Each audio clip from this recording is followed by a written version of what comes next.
So in the last video, we talked about kind of abstractly what meiosis is and what you wind up with at the end. Now let's talk about the details and how you actually go from this diploid cell to this haploid gamete. So kind of like in mitosis, you start with interphase, but here we call it interphase 1 because this is part of meiosis 1. Your chromosomes replicate in the S phase, just like in mitosis, and then you wind up with two identical sister chromatids. Just like in mitosis, your centrioles are also replicating and migrating to the poles of the cell. What I want to focus on here is this idea of a sister chromatid, because this is important.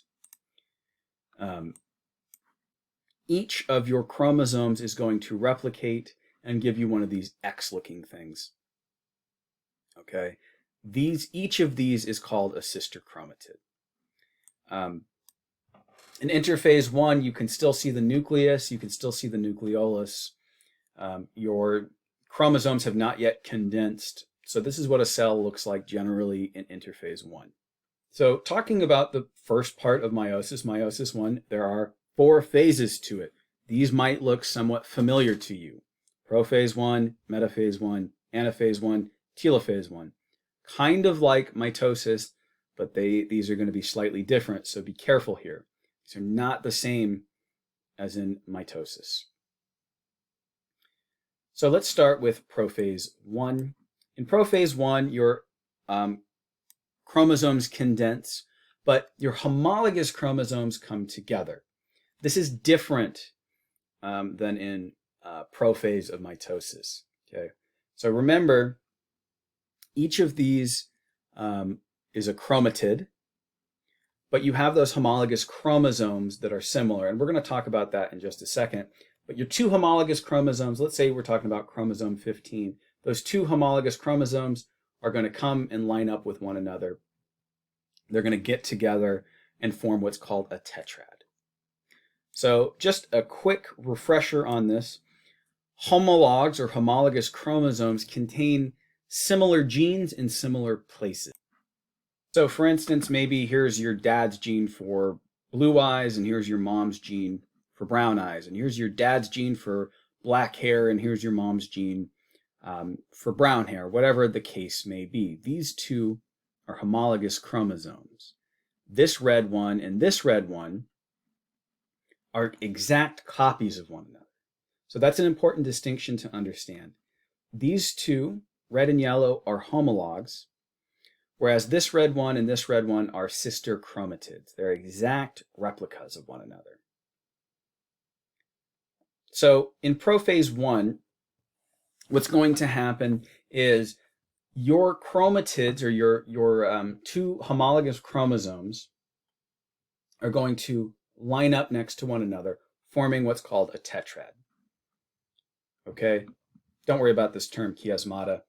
But what's happening in crossing over is those tetrads are getting together, and part of mom's genetics is breaking off, part of dad's genetics is breaking off, and they're switching spots.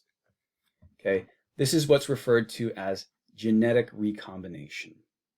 Okay, you're recombining genes, and this is driving diversity, which we're going to talk about in just a few lectures here.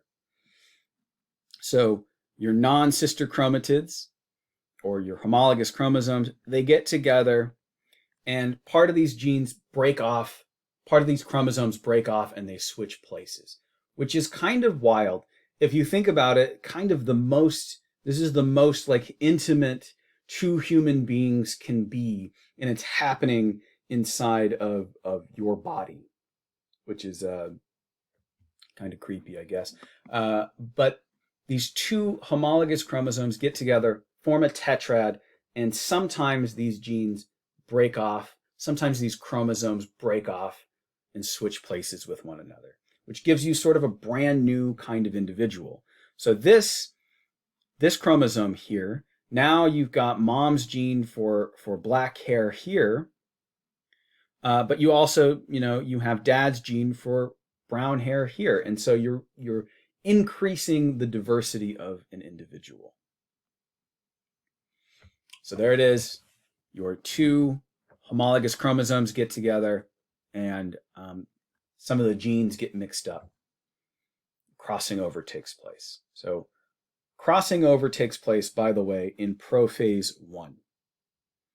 Okay, so the nucleus goes away, that nuclear envelope breaks down. Don't worry about this terminology of spindle, but you should remember that those centrioles are going out to the edges.